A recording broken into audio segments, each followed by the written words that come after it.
How is it possible that a book written in prison by a political leader became the ideological manifesto of one of the most destructive regimes of the 20th century? Mein Kampf, written by Adolf Hitler in 1924, combines autobiographical elements with an exposition of his political vision. In this text, Hitler lays out the foundations of National Socialism, the role of anti-Semitism in his ideology, and his conception of the state, race, and history. Although its content is widely rejected today for its hateful content, analyzing it from a critical perspective allows us to understand the ideological mechanisms that brought Europe to the brink of collapse. Welcome to World History X. In today's video, we present Mein Kampf, the book that should not have existed. Hitler wrote Mein Kampf while imprisoned in Landsberg prison, following the failed coup d'état known as the Munich Putsch in 1923. This period was crucial in his transformation from street agitator to power theorist. There, with the help of his secretary Rudolf Hess, he dictated the book's content. His goal was not only to justify the coup attempt, but also to outline a far-reaching political project. The book was conceived as a propaganda and indoctrination tool, aimed especially at Germans disaffected after the First World War and the Treaty of Versailles. The first volume of Mein Kampf focuses on Hitler's life, from his childhood in Austria to his participation in the First World War and his entry into politics. It describes his rejection of the Austro-Hungarian monarchy and his early identification with German nationalism. It recounts his life as a frustrated artist in Vienna, where, according to him, he developed his political consciousness and anti-Semitism. This autobiographical narrative is neither objective nor precisely detailed, but an ideological construct intended to shape an image of a national hero in the making, someone who had been illuminated by the chaos of the post-war period. One of the central pillars of the book is his racial theory. Hitler divides humanity into hierarchical races, with the Aryan, especially the Germans, as supposedly superior, and considers Jews the antithesis of racial purity. This idea is not original, but borrows from the pseudoscientific racism of the 19th century, popularized by authors such as Gobineau and Chamberlain. However, Hitler took these concepts to the extreme, proposing that the struggle between races is the driving force of history. This view would justify, according to his logic, war, eugenics, and, later, genocide. The figure of the Jew is presented in Mein Kampf as an omnipresent threat. Hitler attributes to them not only the moral decline of German society, but also communism, financial capitalism, and the defeat in the war. This conspiratorial vision is key to his narrative. The internal enemy must be eradicated to restore the purity of the German people. The anti-Semitism he promotes in the book is not only ideological, but existential. For Hitler, the German people could not survive if the supposed Jewish influence was not eliminated. This logic would later lead to the Holocaust.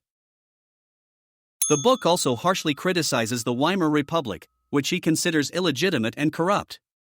According to Hitler, parliamentarism was a weak form of government that impeded national unity. He proposed, instead, an authoritarian state based on strong leadership, the Führerprinzip, where the leader personifies the will of the people. The rejection of democracy, pluralism, and political parties was a central part of his ideological proposal. For him, politics should be an expression of a racial and nationalist vision, not a space for debate or dissent. In the economic sphere, Hitler rejected both liberal capitalism and communism. Although his criticism of capitalism was strong, especially in its financial dimension, he did not propose a socialist alternative. His economic vision focused on strengthening the state and national self-sufficiency, which would later be expressed in the war economy. The primary focus was not social justice, but rather preparation for conflict and territorial expansion. The economy, in his view, was a tool subordinate to the political and racial ends of the National Socialist state. Hitler introduced the concept of Lebensraum, or living space, as a justification for German expansion into Eastern Europe. According to him, Germany needed territory to feed its population and develop as a power. This idea, linked to his biological conception of the state, implied the conquest and colonization of territories inhabited by peoples considered inferior, especially the Slavs. Mein Kampf thus anticipates the plans of war and extermination that the regime would carry out years later, including the invasion of Poland and the Soviet Union. Propaganda occupies a prominent place in the book. Hitler considered it an essential tool for influencing the masses, especially the less educated. He argued that propaganda should be simple, repetitive, and emotional, avoiding complex arguments. It should appeal to national sentiment, hatred of the enemy, and worship of the leader. This vision would be rigorously applied by the Nazi regime under the leadership of Joseph Goebbels, who would turn propaganda into a powerful weapon of social manipulation and ideological control. Hitler also devotes chapters to criticizing his political rivals, Marxists, liberals, Democrats, and Catholics. He sees them as threats to the racial unity of the German people. He believes that ideological fragmentation weakens the country, and that only a single party and a unifying doctrine can save it. The exclusionary nationalism he advocates eliminates any possibility of coexistence with different visions.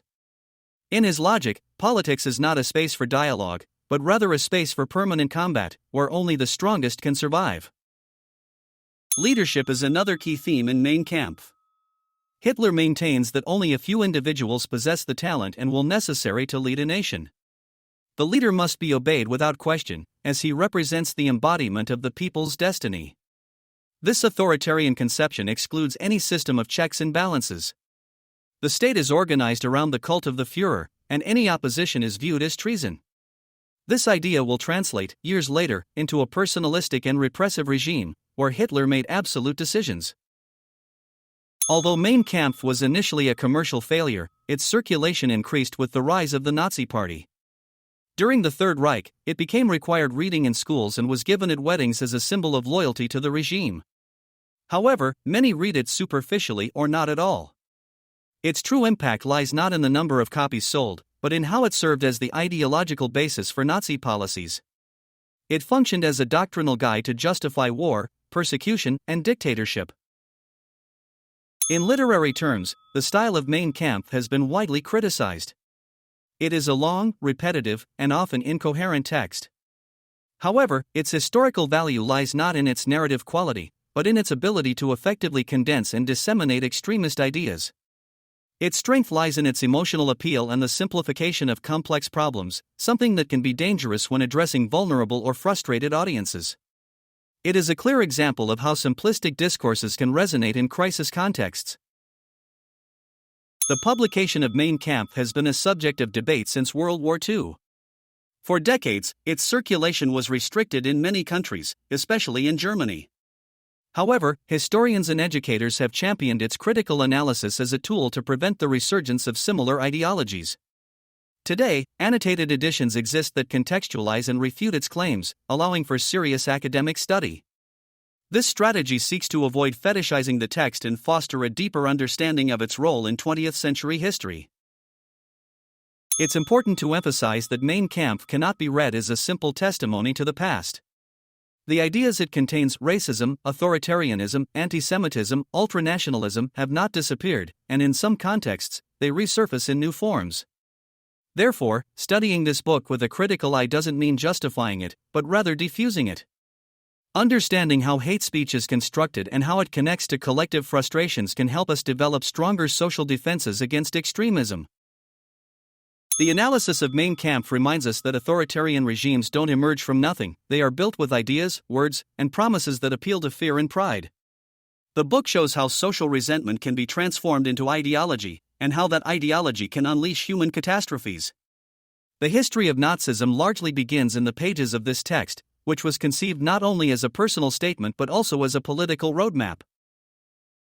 Thus, Mein Kampf not only addresses how a book written by a prisoner ended up guiding an entire totalitarian regime, but also shows how words can become weapons when combined with resentment and the desire for power. Analyzing this text from a critical and neutral perspective is a key tool for preventing similar discourses from resurfacing in new forms.